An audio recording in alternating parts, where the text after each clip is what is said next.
भारत माता की।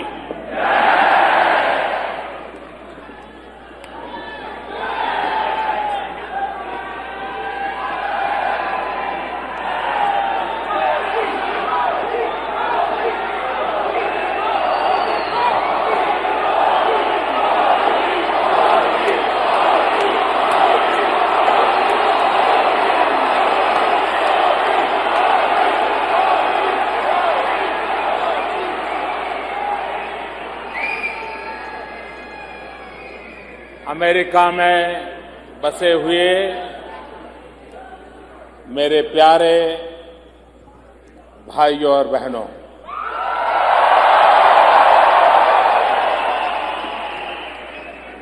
आज इस समारोह में विशेष रूप से उपस्थित अमेरिका की राजनीति के सभी श्रेष्ठ महानुभाव और भारत में भी टीवी और इंटरनेट के माध्यम से इस कार्यक्रम को देख रहे हैं सभी भाइयों बहनों, और आज कई लोग इस सभागृह में पहुंच नहीं पाए हैं, वो बाहर खड़े हैं, उनका भी मैं स्मरण करता हूं।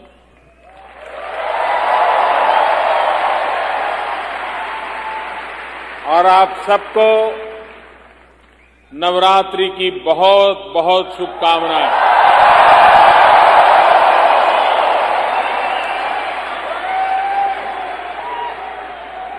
नवरात्रि का पर्व ये शक्ति उपासना का पर्व है।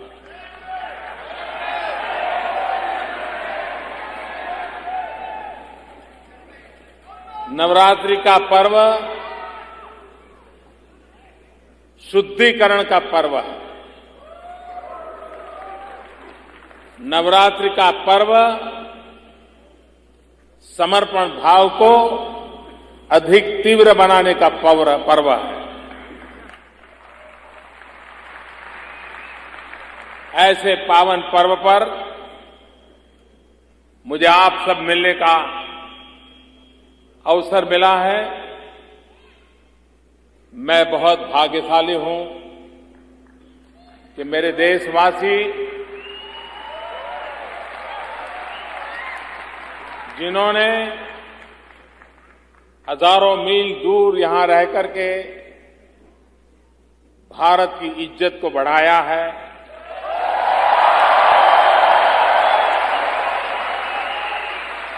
भारत की आन बान शान को बढ़ाया है। वरना एक जमाना था हमारे देश को सांप सपेरों वालों का देश माना जाता था।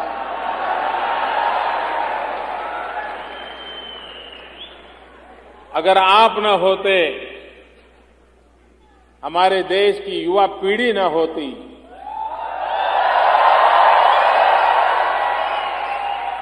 इंफॉर्मेशन टेक्नोलॉजी के क्षेत्र में आप लोगों ने जो कमाल करके दिखाई है, वो न होता तो आज भी दुनिया शायद हमें सांप सपेरों वालों का ही देश मानती। मैं कुछ वर्ष पहले ताइवान गया था। तब तो मैं मुख्यमंत्री नहीं था, प्रधानमंत्री नहीं था, तो एक इंटरप्रेटर मेरे साथ था। कुछ दिन साथ रहने के बाद परिचय हो गया, तो एक दिन मुझे पूछता है कि आपको अगर बुरा न लगे तो मैं आपको एक सवाल पूछना चाहता हूं। मैंने कहा मुझे बुरा नहीं लगेगा, आप पूछिए क्या पूछना चाहते हैं। जो बोले आपको बुरा नहीं लगेगा ना? मैंने कहा नहीं लगेगा, पूछिए। फिर भी वो झिझक रहा था।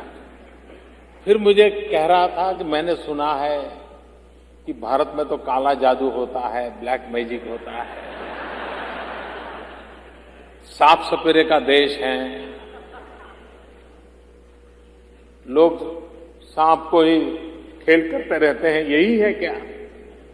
मैंने कहा नहीं, अब हमारे देश का बहुत डिवैल्यूएशन हो गया है।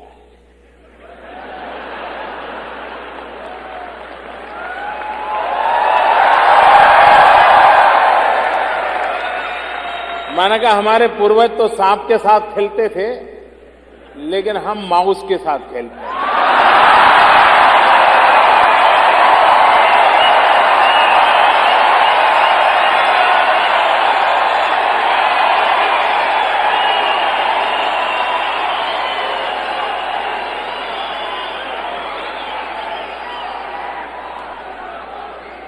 और हमारे नौजवान माउस को घुमाते हैं, सारी दुनिया को डुलाते हैं।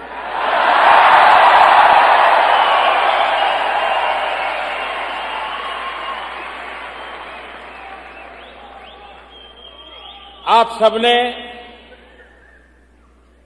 अपने व्यवहार के द्वारा, अपने संस्कारों के द्वारा, अपनी क्षमता के द्वारा अमेरिका के अंदर बहुत इज्जत कमाई है।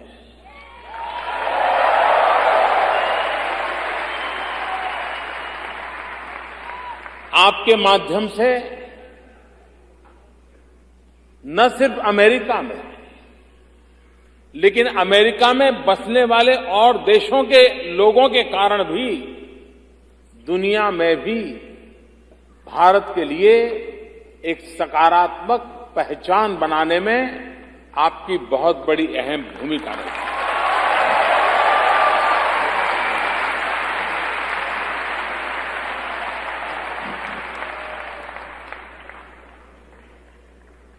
भारत में अभी अभी चुनाव हुए।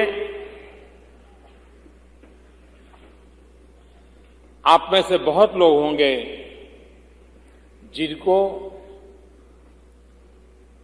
चुनाव में मतदान करने का सौभाग्य नहीं मिला होगा, लेकिन आप सभी होंगे जिस दिन नतीजे आए होंगे आप सोए नहीं होंगे।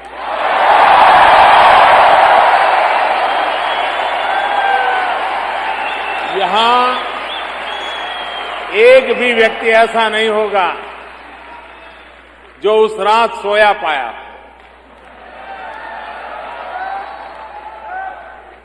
और जितना जश्न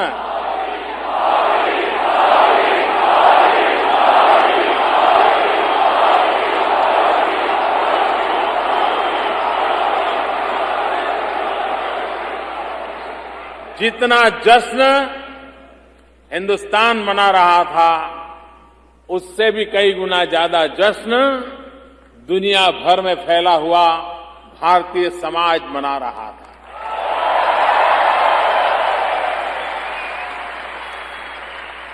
आप में से बहुत सारे लोग भारत के चुनाव अभियान के साथ जुड़े थे, वो आए थे, अपना समय दिया था। मैं उनको मिलकर के थैंक्स भी नहीं कह पाया था। आज मैं सबको थैंक्स कहता हूं, रूबरू आकर के कहता हूं कि आप आए, हिंदुस्तान के गांवों में महीनों तक रहे और भारत के लोकतंत्र में एक अभूतपूर्व विजय की घटना, इसे चरितार्थ करने में आपका योगदान रहा।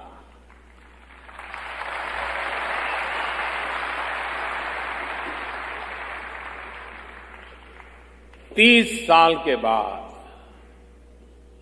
आप लोग 20 साल के बाद से परिचित हैं,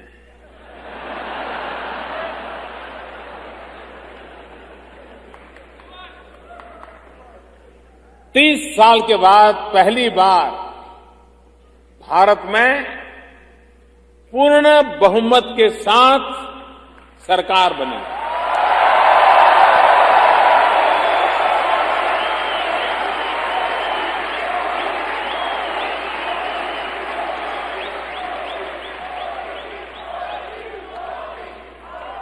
इस चुनाव नतीजों को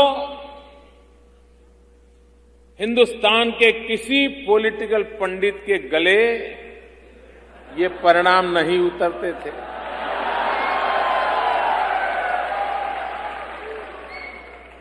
ओपिनियन मेकर्स भी ओपिनियन बनाने में असफल रहे। हिंदुस्तान के गांव, गरीब, अनपढ़ लोगों ने ओपिनियन मेकर का ओपिनियन बना दिया।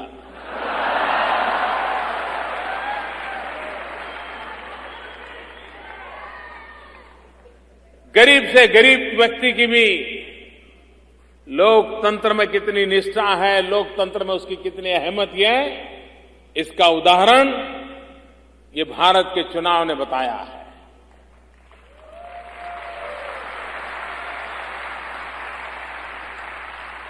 लेकिन चुनाव जीतना वो सिर्फ पद ग्रहण नहीं होता है। चुनाव जीतना वो किसी कुर्सी पर विराजने का कार्यक्रम नहीं होता है। चुनाव जीतना एक जिम्मेवारी होती है।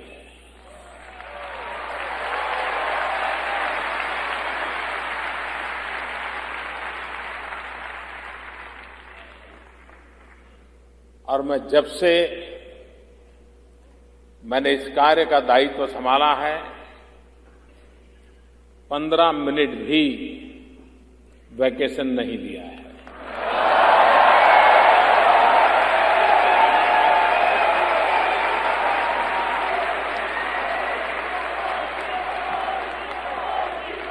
और मैं आपको विश्वास दिलाता हूं, हिंदुस्तान में आपने मुझे जो दायित्व दिया है, देशवासियों ने जो दायित्व दिया है, हम ऐसा कभी कुछ भी नहीं करेंगे जिसके कारण आपको नीचा देखने की नौबत आए।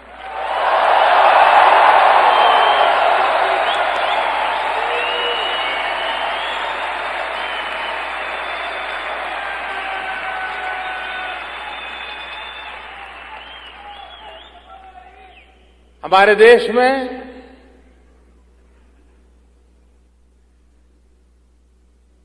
एक ऐसा उमंग और उत्साह का माहौल है।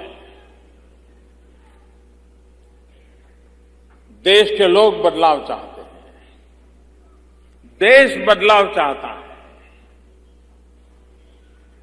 विश्व जिस प्रकार से आर्थिक गतिविधियों से आगे बढ़ रहा है,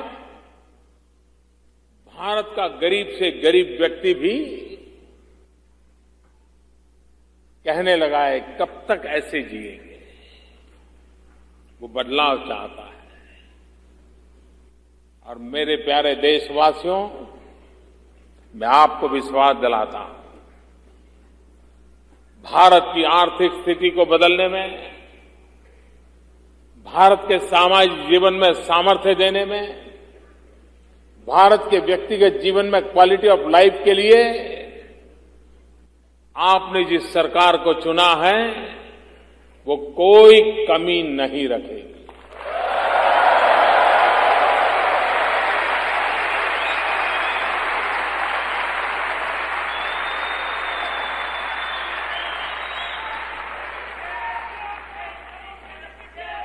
मैं इस बात को भली भांति जानता हूं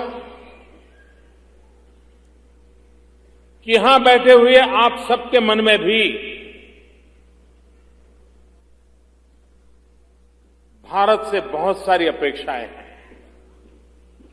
भारत के नागरिकों के मन में भी भारत के लिए वर्तमान सरकार से अनेक अनेक अपेक्षाएं हैं।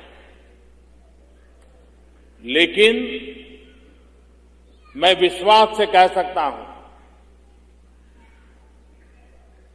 कि ये सरकार अपने कार्यकाल के दरमियान जन सामान्य की आशा आकांक्षाओं को पूर्ण करने में 100% सफल होगी।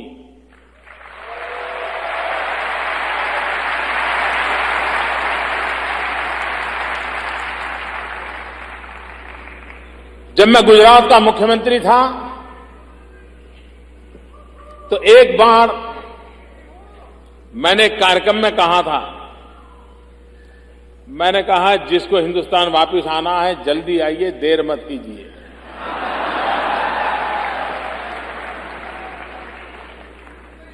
तब मुझे पता नहीं था कि यह दायित्व मेरे जिम्मे आने वाला है, लेकिन अब यहां रहने वाला हर व्यक्ति कितने ही सालों से अमेरिका में बसा हो, अब उसको भी लगने लगा है एक पैर तो हिंदुस्तान में रखना ही चाहिए।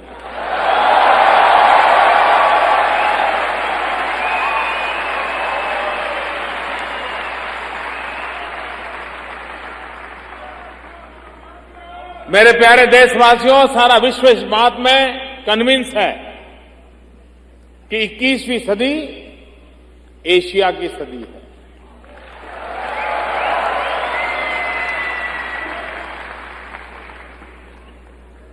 अमेरिका के भी गणमान्य राजनेताओं ने पब्लिकली ये कहा है कि 21वीं सदी, कोई कहता है एशिया की सदी है, कोई कहता है हिंदुस्तान की सदी है।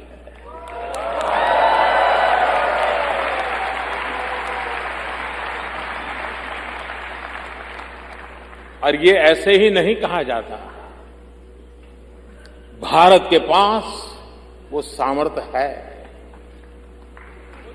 वो संभावनाएं हैं, और अब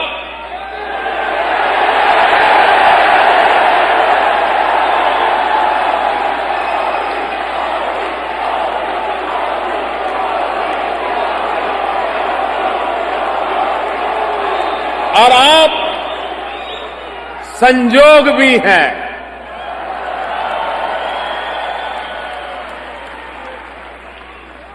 और इसलिए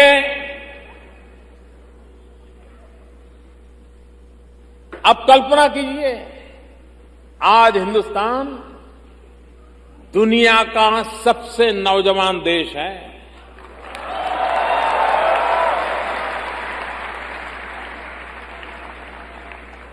दुनिया की सबसे पुरातन संस्कृति वाला देश और दुनिया का सबसे नौजवान देश।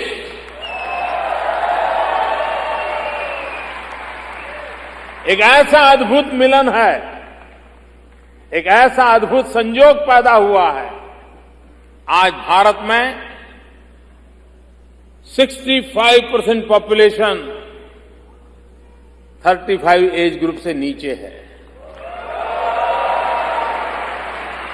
35 से कम आयु के 65% जिस देश के पास नौजवान हो, जिसके पास ऐसी सामर्थ्यवान भुजाएं हो, जिसकी उंगलियों में कंप्यूटर के माध्यम से दुनिया से जुड़ने की ताकत पड़ी हो,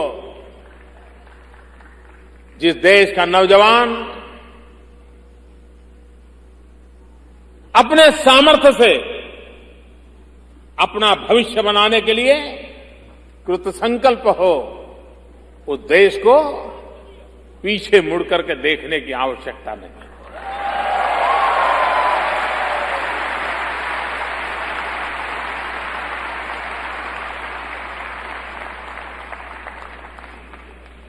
निराशा का कोई कारण नहीं है साथियों। मैं बहुत विश्वास के साथ कहता हूं, यह देश बहुत तेज गति से आगे बढ़ने वाला है।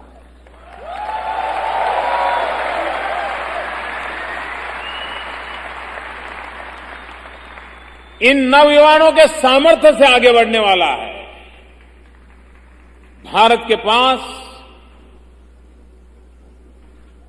3 ऐसी चीजें हैं आज जो दुनिया के किसी भी देश के पास नहीं है।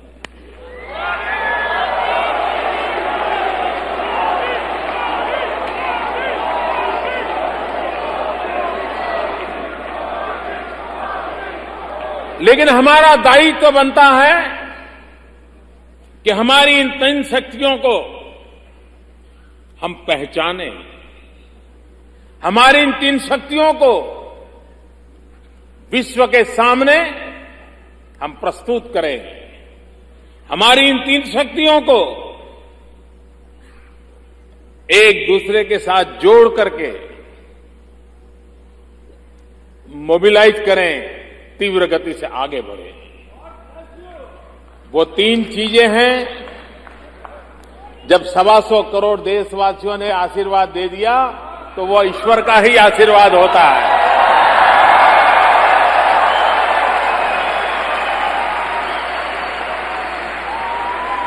जनता जनार्दन ईश्वर का रूप होती है। जनता जनार्दन वो भगवान का रूप होती है। और जब जनता जनार्दन के आशीर्वाद होते हैं तो वो स्वयं परमात्मा के आशीर्वाद होते हैं।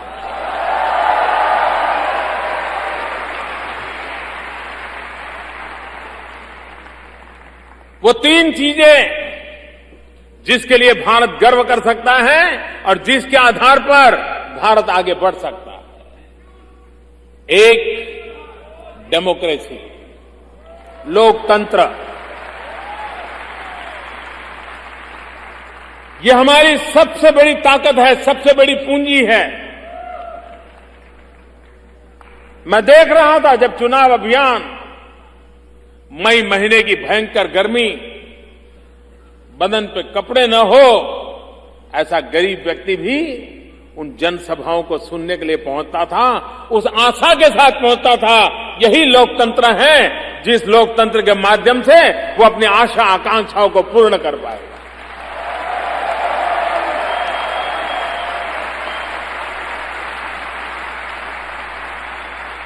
भारत में लोकतंत्र सिर्फ व्यवस्था नहीं है। भारत में लोकतंत्र सिर्फ व्यवस्था नहीं है। भारत में लोकतंत्र आस्था है, एक आस्था, एक विश्वास।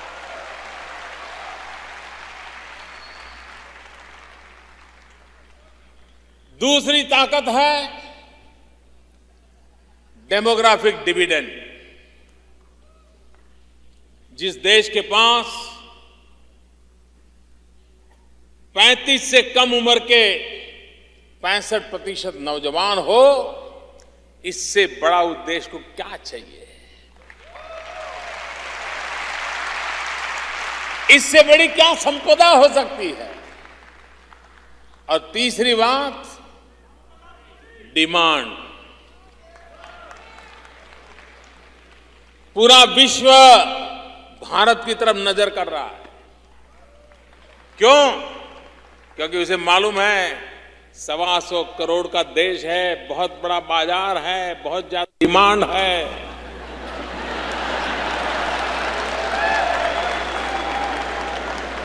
ये तीनों चीजें किसी एक देश के पास हो, ऐसा आज दुनिया में कहीं नहीं है।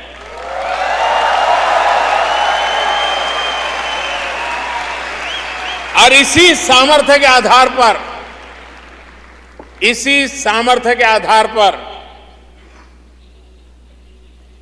इसी शक्ति के भरोसे भारत नई ऊंचाइयों को पार करेगा, ये मेरा विश्वास है।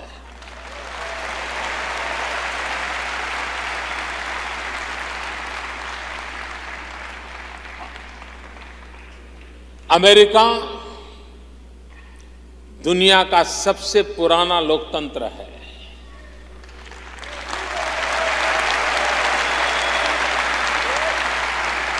भारत दुनिया का सबसे बड़ा लोकतंत्र है।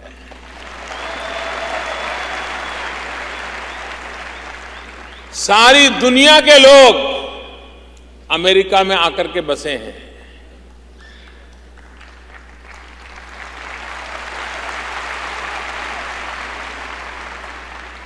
और भारत के लोग सारी दुनिया में जाकर के बसे हैं।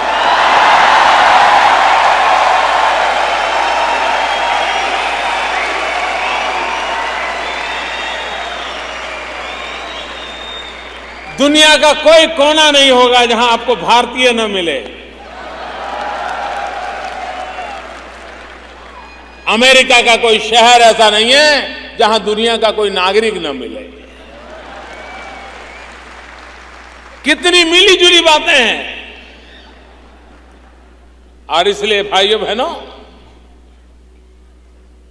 भारत आने वाले दिनों में मेरा स्पष्ट मत रहा है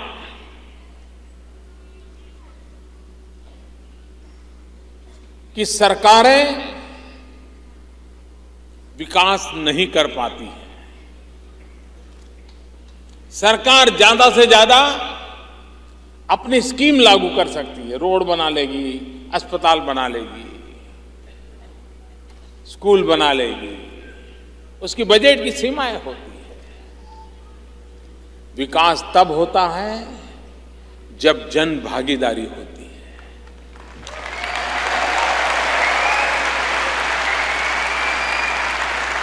दुर्भाग्य से अब तक हमारे देश में सरकारों ने डेवलपमेंट का ठेका लिया था। हमने डेवलपमेंट की जिम्मेवारी मिलजुल करके 125 करोड़ देशवासी और सरकार मिलकर के करेंगे, ये रास्ता हमने अपनाया।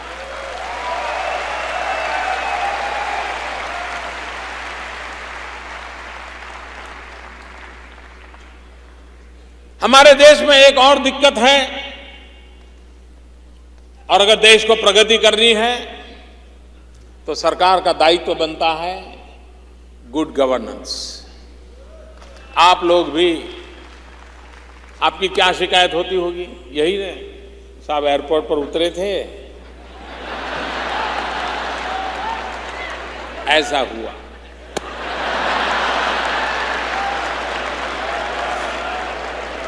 वीजा लेने गए थे, पता नहीं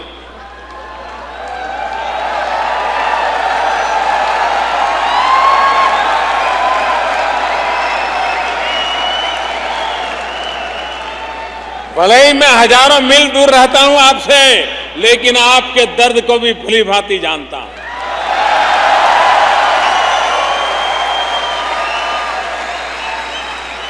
आपकी पीड़ा को मैं भली भांति जानता हूं।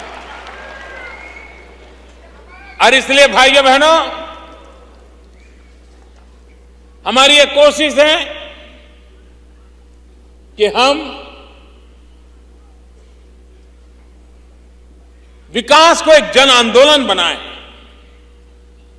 और जब मैं विकास को जन आंदोलन की बात कहता हूं, हम लोग हिंदुस्तान की आजादी के इतिहास से भली भांति परिचित हैं। अंग्रेज लोग हमारे देश में शासन करते थे, उसके पहले कई लोगों ने हमारे देश पर शासन किया। करीब 1000-1200 साल तक हम गुलाम रहे। लेकिन अगर इतिहास देखेंगे, हर समय कोई न कोई ऐसा महापुरुष मिला है जिसने देश के लिए बलिदान दिया है।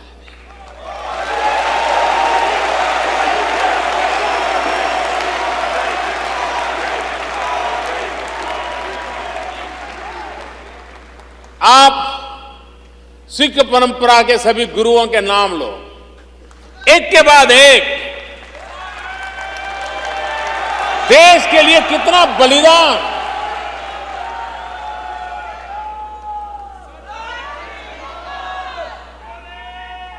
कितना बलिदान। भगत सिंह तक उस परंपरा को देखिए। आज भी सेना पर हमारे सरदार देश के लिए जीने मरने के लिए तैयार होते हैं।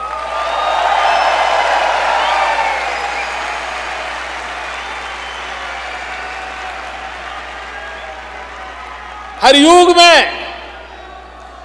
युग में महापुरुषों ने देश के लिए बलिदान दिए हैं। लेकिन वो बलिदान देते थे, फांसी पर चढ़ जाते थे, विदेशियों की गोलियों के शिकार हो जाते थे, फिर कोई नया पैदा होता था, फिर वो कुछ करता था, फिर वो खत्म होता था, फिर कोई तीसरा पैदा होता था। मरने वालों की संख्या कम नहीं थी, लेकिन वो अकेला आता था, देश के लिए जी जान से फांसी के तख्त पर चढ़ जाता था, शहीद हो जाता था। 5-50 अपने यार दोस्तों की टोली लेकर के लड़ पड़ता था। लेकिन महात्मा गांधी जी ने क्या किया?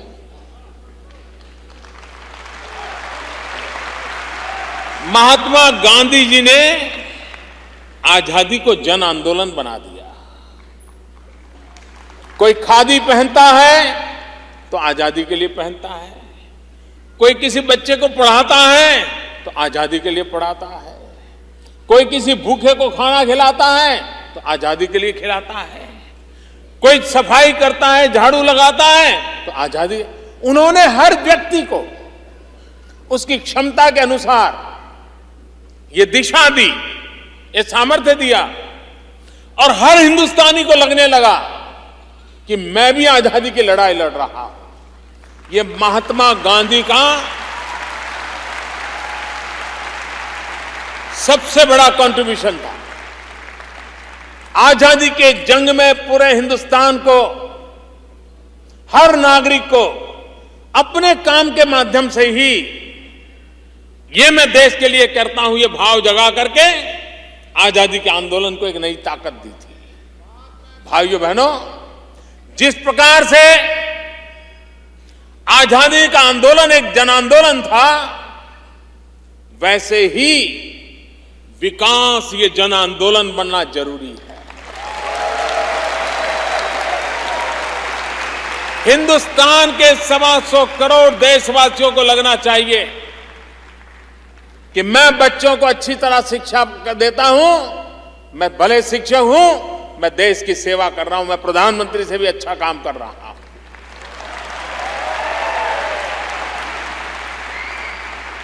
एक सफाई करने वाला कर्मचारी होगा, वो अच्छी सफाई करता है, क्यों? क्योंकि मेरे देश की शान बान के लिए मैं काम कर रहा हूं, यहां गंदगी नहीं होनी चाहिए, वो देश सेवा होती है।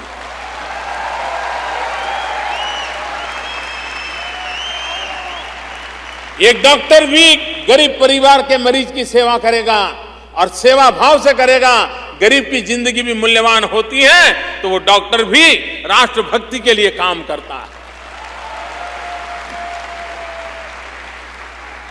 मेरी कोशिश यह है कि विकास एक जन आंदोलन बने, 125 करोड़ देशवासी एक विकास के जन आंदोलन का हिस्सा बने, और हर कोई जो भी करता है मैं देश के लिए करता हूं, मैं ऐसा कोई काम नहीं करूंगा जिसके कारण मेरा देश को नुकसान हो, ये भाव मुझे जगाना है।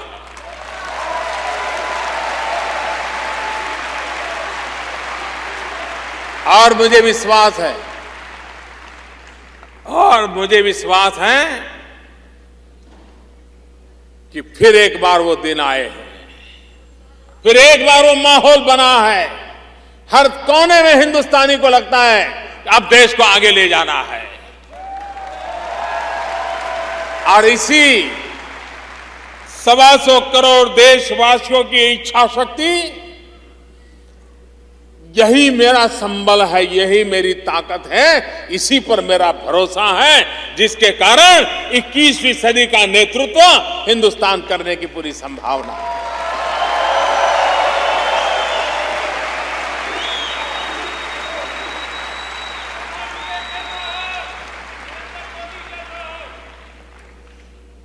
हमारे नौजवान आने वाले दिनों में, आप लोग जो पढ़ते होंगे उनको पता होगा,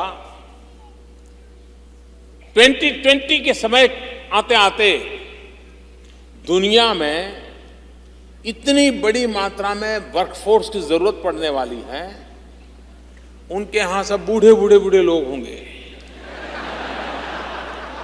दुनिया के पास काम करने वाले लोग नहीं होंगे। हम पूरी दुनिया को वर्कफोर्स सप्लाई कर पाएंगे।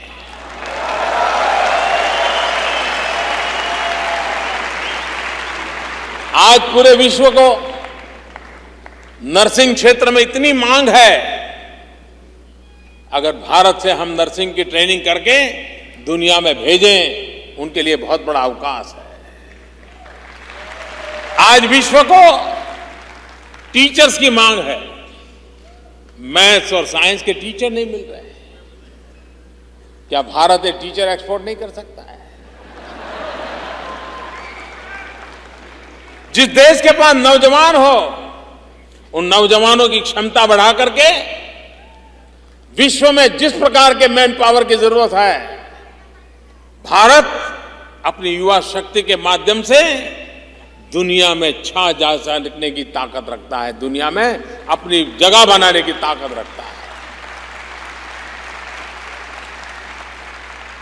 भारत के नौजवान की टैलेंट दुनिया को उसका लोहा मानना पड़ेगा। मेरे भाइयों बहनों, आप लोगों ने यहां आकर के क्या कमाल नहीं किया है।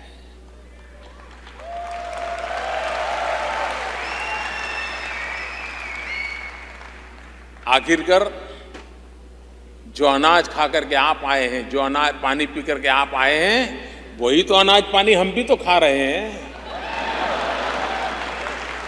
अगर आप कर सकते तो हम क्यों नहीं कर सकते? हम भी कर सकते हैं। टैलेंट देखिए देश की। आपको अहमदाबाद में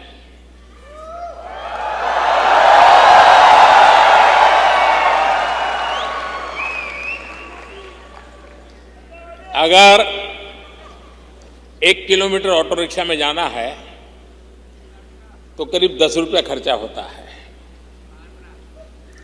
1 किलोमीटर ऑटो रिक्शा में जाना है तो 10 रुपया खर्चा लगता है। भारत की टैलेंट की कमाल देखिए। 650 million kilometre, 65 crore kilometre Mars की यात्रा की हमने।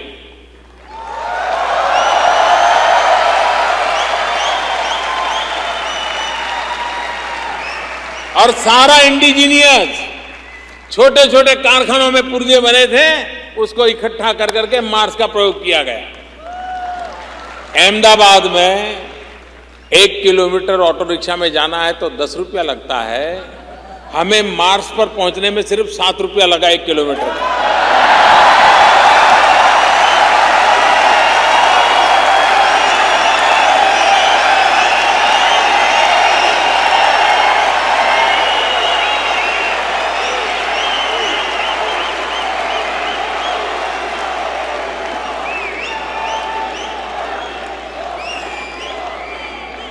₹7 में 1 किलोमीटर, ये हमारी टैलेंट नहीं है तो क्या है? ये हमारे नौजवानों का सामर्थ्य नहीं है तो क्या है? इतना ही नहीं, दुनिया में हिंदुस्तान पहला देश है जो पहले ही प्रयास में मार्स पर पहुंचने में सफल हुआ।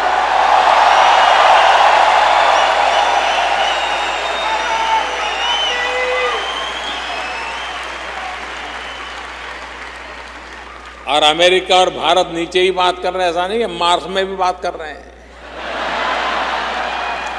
22 तारीख को अमेरिका पहुंचा, 24 को हम पहुंच गए। और इतना ही नहीं, हॉलीवुड की फिल्म बनाने का जितना बजट होता है उससे कम बजट में मार्स पहुंच गया।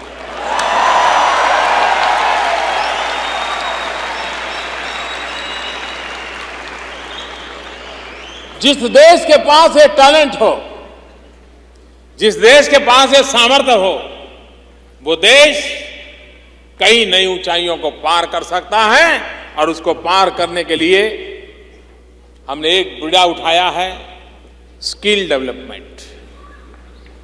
हमारे नौजवानों में उसके हाथ में हुनर हो, काम करने का अवसर हो, तो एक आधुनिक हिंदुस्तान खड़ा करने की उसमें ताकत होती है। और इसलिए स्किल डेवलपमेंट पर हमने बल दिया है। नई सरकार बनने के बाद स्किल डेवलपमेंट के लिए अलग मिनिस्ट्री बना दी गई है और पूरी शक्ति। और हम इसमें दुनिया के देशों के अनुभव को भी शेयर करने वाले हैं, हम उनको निमंत्रण करने वाले हैं, आइए स्किल डेवलपमेंट में हमारे साथ जुड़िए। विश्व की स्किल यूनिवर्सिटीज हैं, वो आए हमारे साथ जुड़े। हम उस प्रकार की स्किल डेवलपमेंट करना चाहते हैं जिसमें हमारे 2 इरादे हैं। एक वो स्किल डेवलपमेंट जो लोग तैयार होकर के जॉब क्रिएटर बने,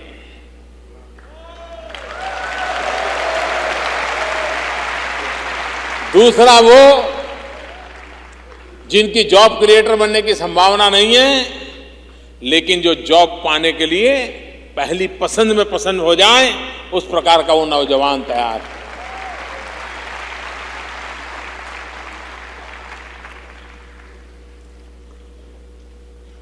हमारे यहाँ कुछ वर्षों पहले बैंकों का राष्ट्रीयकरण हुआ था, नेशनलाइज हुई थी बैंकें। इस इरादे से हुई थी कि गरीब से गरीब व्यक्ति को भारत की जो मुख्य धारा है आर्थिक, बैंकिंग क्षेत्र, फाइनेंशियल क्षेत्र, उसका उन्हें सद्भाग्य मिले। और बहुत बड़ा राजनीतिक एजेंडा बन गया था। जो लोग 70s के कालखंड के इतिहास को जानते होंगे उनका मालूम होगा। लेकिन हुआ क्या, इतनी सारी बैंकिंग होने के बाद भी भारत में 50% से अधिक परिवार ऐसे हैं जिनका बेचारों का बैंक में खाता ही नहीं है। और उसके कारण वो साहूकार के पास ब्याज लेता से पैसे लेता है। गरीब आदमी को साहूकार कैसे लूटता है आपको मालूम है। मेरे बोहरा समाज के मित्र यहां बैठे हैं, उनको पूरा पता है।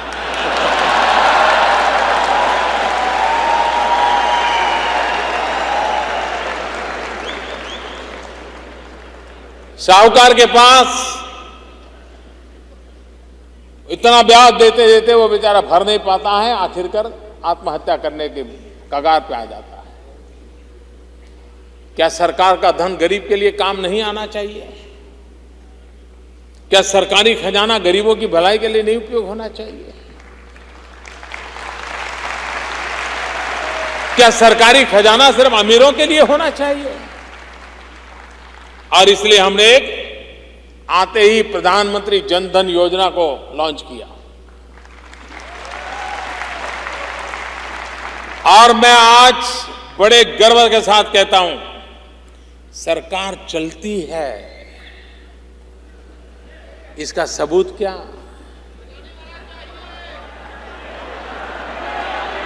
सिर्फ दो सप्ताह के भीतर भीतर 4 करोड़ परिवारों के खाते खोलने में ये बैंक वाले घर घर गए थे।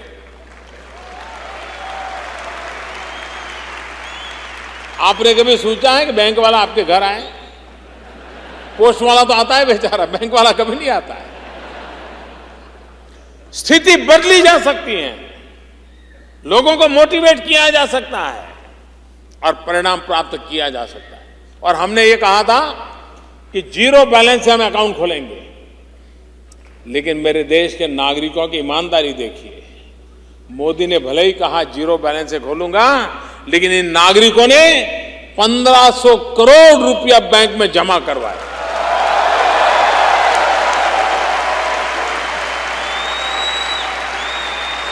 मुद्दा यह बात का है कि गरीब से गरीब व्यक्ति भी देश में विकास में अपनी भागीदारी को किस प्रकार से करता है, इसका ये जीता जागता उदाहरण है। यही चीजें हैं जो बदलाव लाती है। हम सब, भारत के पास बहुत संभावना है। मैंने अभी एक कार्यक्रम लॉन्च किया है और पूरे विश्व को निमंत्रण देता हूं। मैं यहां बैठे हुए आपको भी निमंत्रण देता हूं। और मेरा निमंत्रण इस बात के लिए है, मेक इन इंडिया।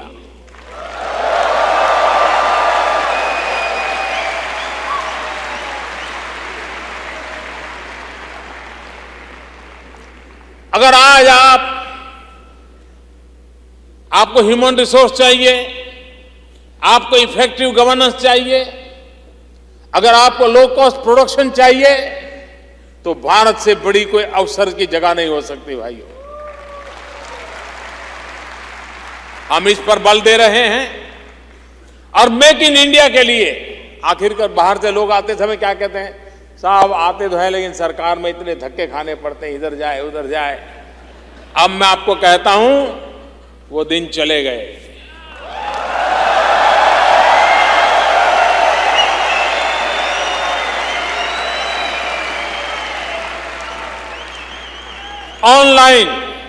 ऑनलाइन सारी व्यवस्था और ये मेक इंडिया कैंपेन तो आप अपने मोबाइल फोन पर से सरकार से जुड़ सकते हो, यहां तक उसको डेवलप किया है। आप अपना एप्लीकेशन, अपनी बातें, अपनी रिक्वायरमेंट मोबाइल फोन के जरिए भारत सरकार को दे सकते हैं। और यहां जो नौजवान है, जो देश के लिए कुछ करना चाहते हैं, यहां जो पहली पीढ़ी के लोग आए, बुजुर्ग लोग आए, जिनके मन में है देश के लिए कुछ करना है, उनसे मैं आग्रह करता हूं कि मेरी एक वेबसाइट है mygov.in, उसमें मैंने आपके सुझावों के लिए, आप कुछ जुड़ना चाहते तो उसके लिए बहुत अच्छी व्यवस्था रखी है।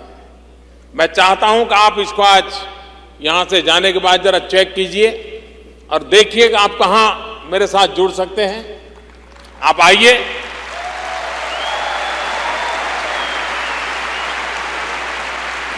भारत का भाग्य बदलने के लिए हम सबकी इच्छा है, आप उसके साथ जुड़िए। टेक्नोलॉजी का सर्वाधिक उपयोग करके हम अपनी ताकत का परिचय कर सकते हैं, हम अपनी ताकत का कंट्रीब्यूशन भी कर सकते हैं। तो make in India, ease of business, हमारे यहां पहले जो सरकारें थी वो इस बात का गर्व करती थी कि हमने ये कानून बनाया, हमने वो कानून बनाया, हमने ठीकना कानून बनाया, हमने फलाना कानून बनाया।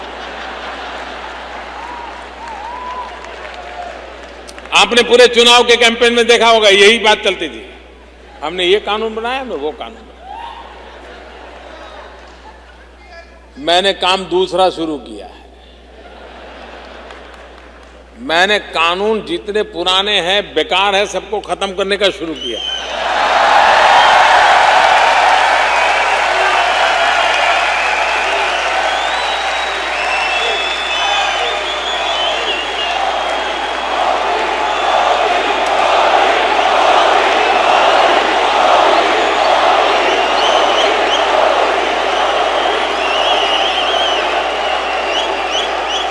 इतने आउटडेटेड कानून, ऐसी कानूनों की जाल, कोई भी व्यक्ति बेचारा अंदर से एक बार गया तो बाहर नहीं निकल सकता है।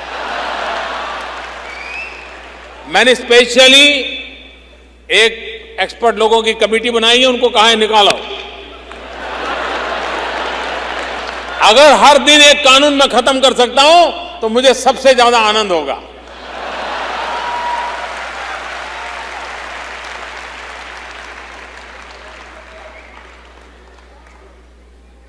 अगर गुड गवर्नेंस की मैं बात करता हूं तो गवर्नेंस इजी हो, गवर्नेंस इफेक्टिव हो और गवर्नेंस जन सामान्य की आशा आकांक्षाओं की पूर्ति के लिए होना चाहिए, उस पर हम बल दे रहे हैं। आपने अखबारों में पढ़ा होगा, अखबारों में छपता था कि आजकल दिल्ली में सरकारी अफसर समय पे पहुंचते हैं।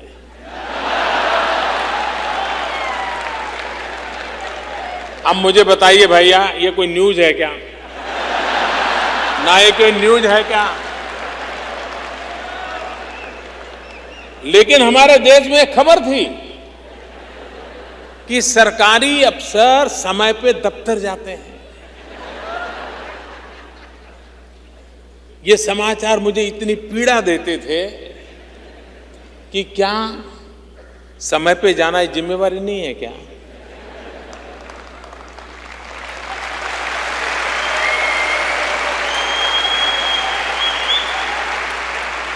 ये कोई खबर होती है क्या? लेकिन हालात ऐसे बने हुए थे। इन दिनों मैंने एक अभियान चलाया है, सफाई का अभियान। मैं जानता हूं आपको सबको ये प्रिय होगा।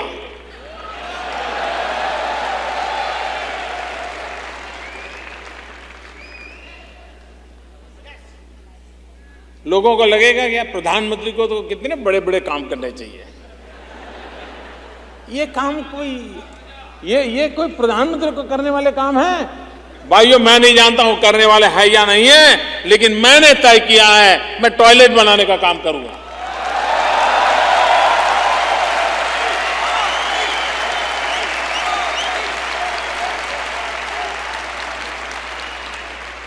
कभी कभी लोग मुझे पूछते हैं, मोदी जी बड़ा विजन बताओ ना, बड़ा विजन।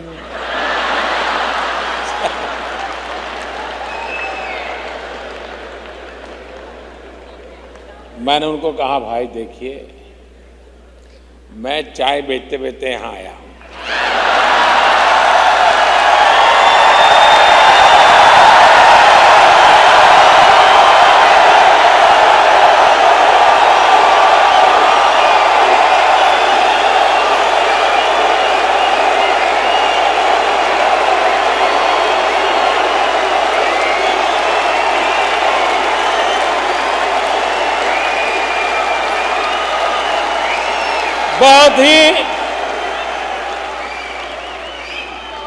मैं एक बहुत ही छोटा इंसान हूं, मैं बहुत ही सामान्य इंसान हूं। मेरा बचपन भी ऐसा ही बीता है और छोटा हूं, इसलिए मेरा मन भी छोटे छोटे काम करने में लगता है।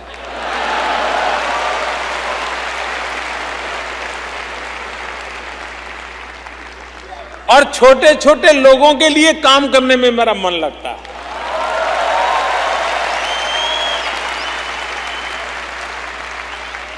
लेकिन छोटा हूं, इसलिए छोटे छोटे लोगों के लिए बड़े बड़े काम करने का इरादा रखता है।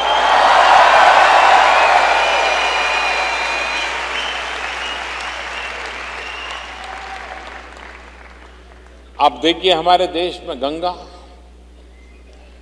आप मुझे बताइए, आप में से कोई ऐसा होगा जिसके मन की इच्छा नहीं होगी कि अपने माँ बाप को कभी न कभी तो गंगा स्नान के लिए ले जाऊं?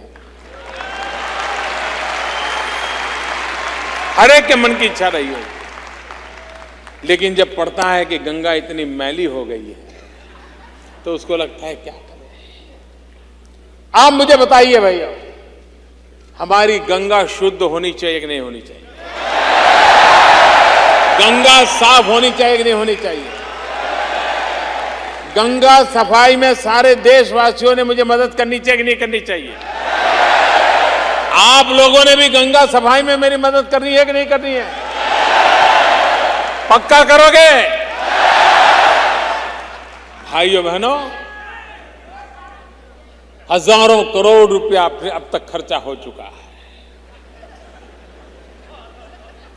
मैंने जब ये बात उठाई तो लोग कहते हैं, मोदी जी आप अपने आप को मार रहे हो, ऐसी चीजें क्यों हाथ लगाते हो? अगर सरल चीजों को हाथ लगाना होता तो लोग मुझे प्रधानमंत्री नहीं बनाते।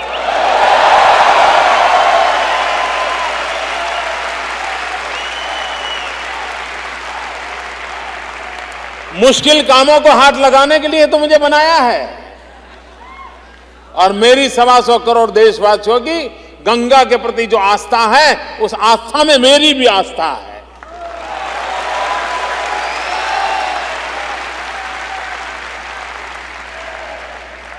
और गंगा की सफाई ये सिर्फ आस्था से जुड़ा हुआ विषय तक सीमित नहीं है।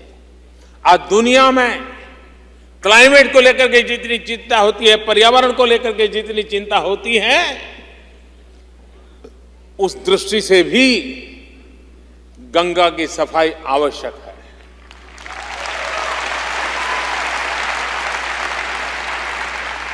इतना ही नहीं,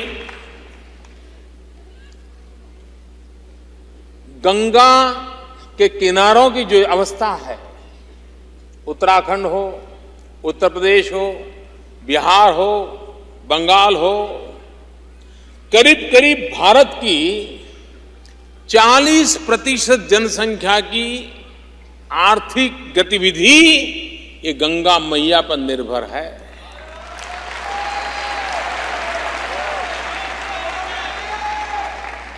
अगर वो गंगा फिर से प्राणवान बनती है, वो गंगा सामर्थ्यवान बनती है, तो मेरे सारी 40% जनसंख्या वहां का किसान होगा, वहां का कारीगर होगा, उनके जिंदगी में बदलाव आएगा। और इसलिए एक प्रकार से एक बहुत बड़ा इकोनॉमिक एजेंडा भी है ये।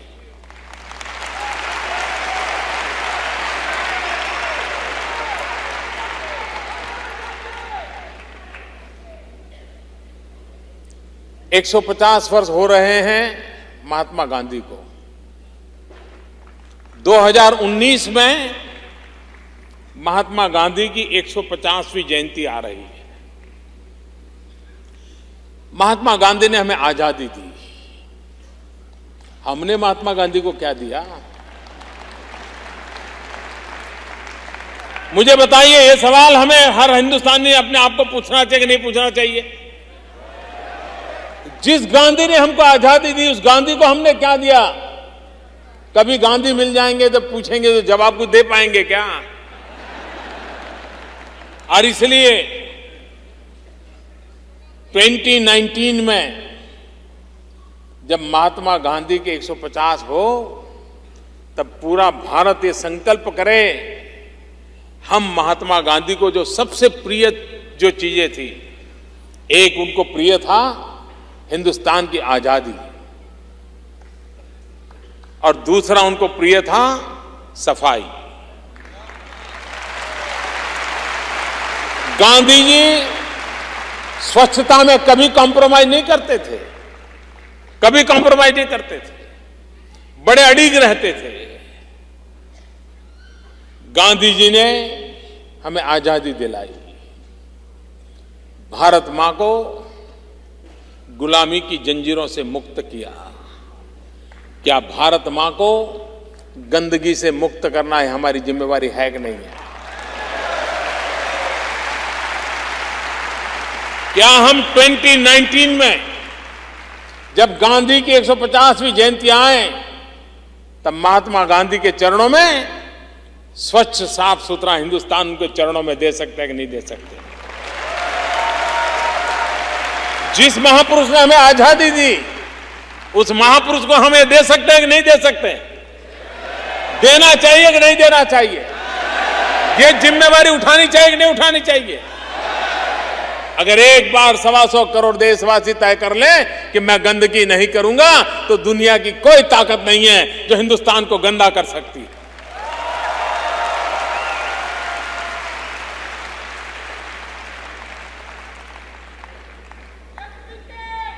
ट्वेंटी 2022 में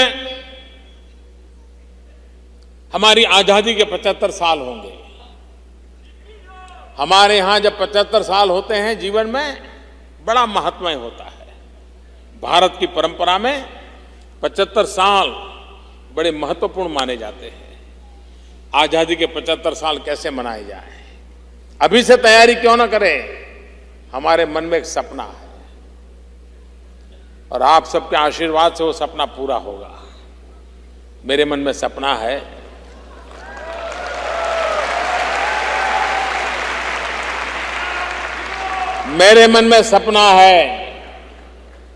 कि 2022 में जब भारत के 75 साल हो, तब तक हमारे देश के कोई परिवार ऐसा न हो जिसके पास रहने के लिए अपना घर न हो।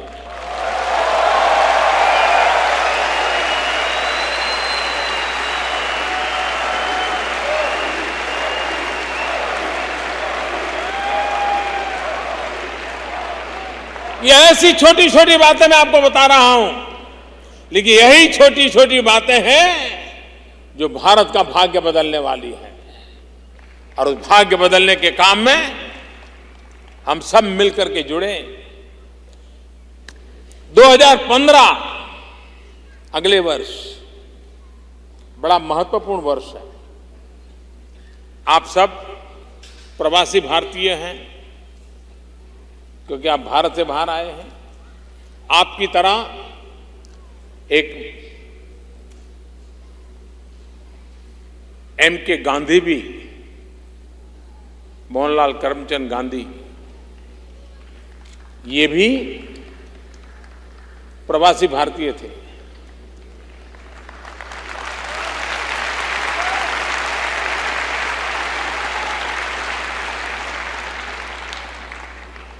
और महात्मा गांधी जनवरी 1915 में भारत वापस आए थे।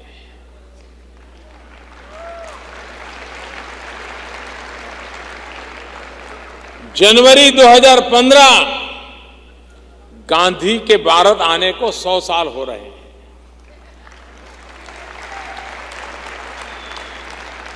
8-9 जनवरी हिंदुस्तान में प्रवासी भारतीय दिवस मनाया जाता है। आप में से कई लोग उसमें आते हैं। इस बार प्रवासी भारतीय दिवस अहमदाबाद में होने वाला है।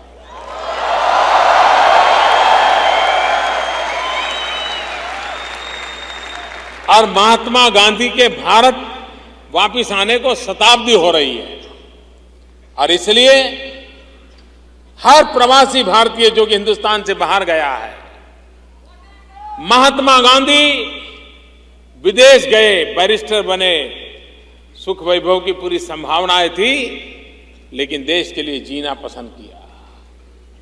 मैं आपसे अनुरोध करता हूं, उन सबसे प्रेरणा लेकर के आइए हम भी अपने वतन का, अपनी मातृभूमि का, जिस धरती पर हमें उसका कर्ज चुकाने के लिए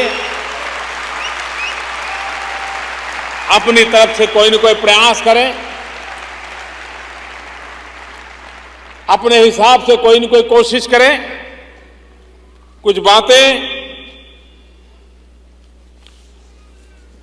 मुझे कहनी है आप लोगों से। प्रधानमंत्री बनने के बाद कुछ चीजें मेरे कान पे आई हैं, उसको ध्यान में रखते हुए कुछ बातें मैं कहना चाहता हूं। एक तो पीआईओ कार्ड होल्डर जो हैं,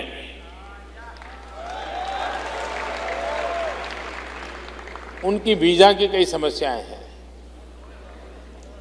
हमने निर्णय किया है पीआईओ कार्ड होल्डर को आजीवन वीजा दिया जाएगा।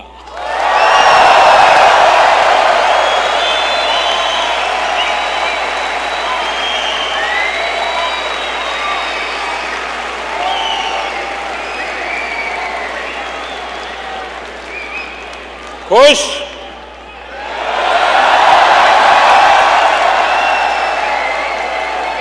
उससे भी आगे जो लंबे समय तक हिंदुस्तान रहते हैं, उनको पुलिस थाने जाना पड़ता है।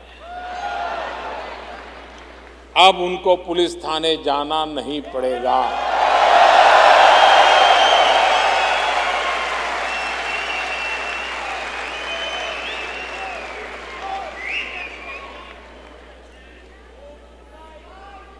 उसी प्रकार से मुझे बताया गया कि पीआईओ तथा ओसीआई स्कीमों के प्रावधानों में फर्क होने के कारण भारतीय मूल के लोगों को कठिनाइयों का सामना करना पड़ता है। विशेषकर स्पाउस के भारतीय मूल का न होने पर कठिनाई और बढ़ जाती है। किसी ने यहां शादी कर ली, बेचारा मुसीबत में फंस जाता है।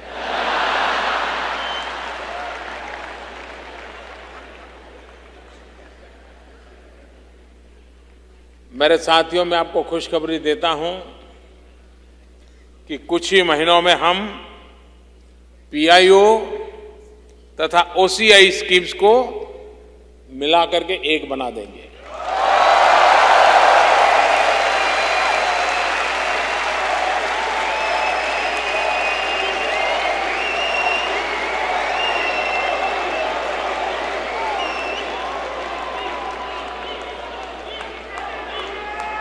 और एक नई स्कीम जो कठिनाइयां हैं उसे मुक्त करके एक नई स्कीम आने वाले कुछ ही महीनों में उसको हम तैयार कर देंगे।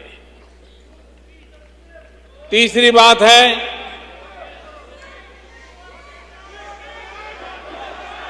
अभी अभी इंतजार कीजिए, मैं बोल रहा हूं।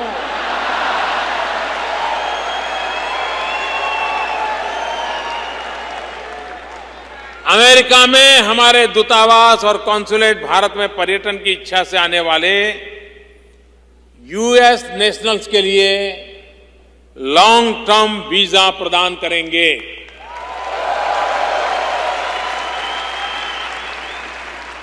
चौथी बात, बिना किसी कठिनाई के अमेरिकी टूरिस्ट भारत की यात्रा कर सके, इसके लिए हमने इलेक्ट्रॉनिक ट्रैवल ऑथोराइजेशन तथा वीजा ऑन अराइवल की सुविधा को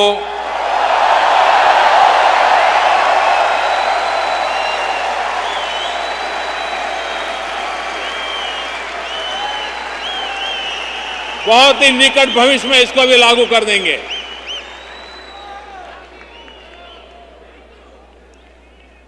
इन चीजों को सुनिश्चित करने के लिए सेवाएं स्पीड भी बढ़े और यहां भारतीयों की संख्या भी बहुत है।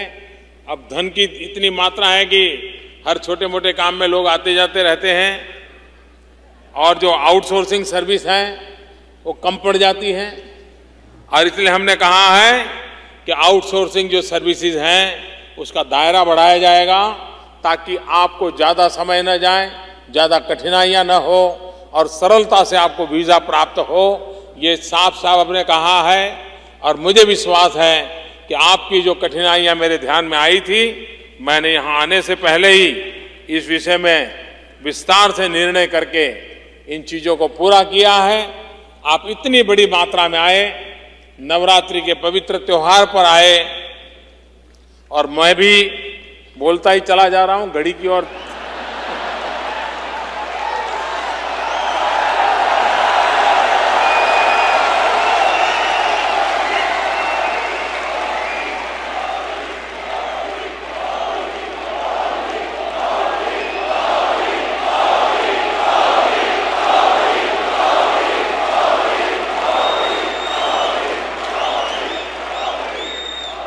मैं हृदय से आप सबका बहुत बहुत आभारी हूं।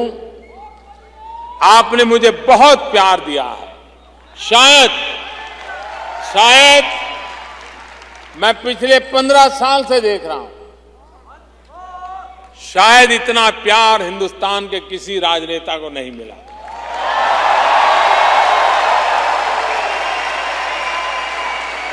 मैं आपका बहुत आभारी हूं और मैं एक कर्ज चुकाऊंगा। ये कर्ज चुकाऊंगा, आपके सपनों का भारत बना करके कर्ज चुकाऊंगा।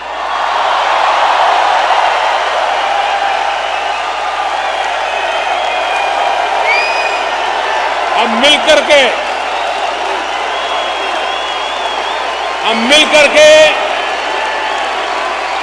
भारत मां की सेवा करें।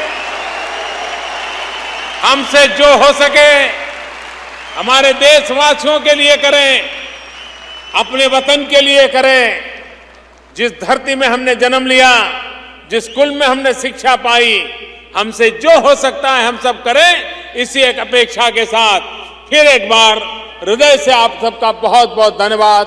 भारत माता की, भारत माता की, भारत माता की। दोनों मुट्ठी बंद करके पूरी ताकत से बुलाइए।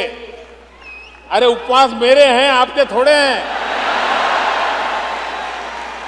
भारत माता की, भारत माता की, भारत माता की। बहुत बहुत धन्यवाद।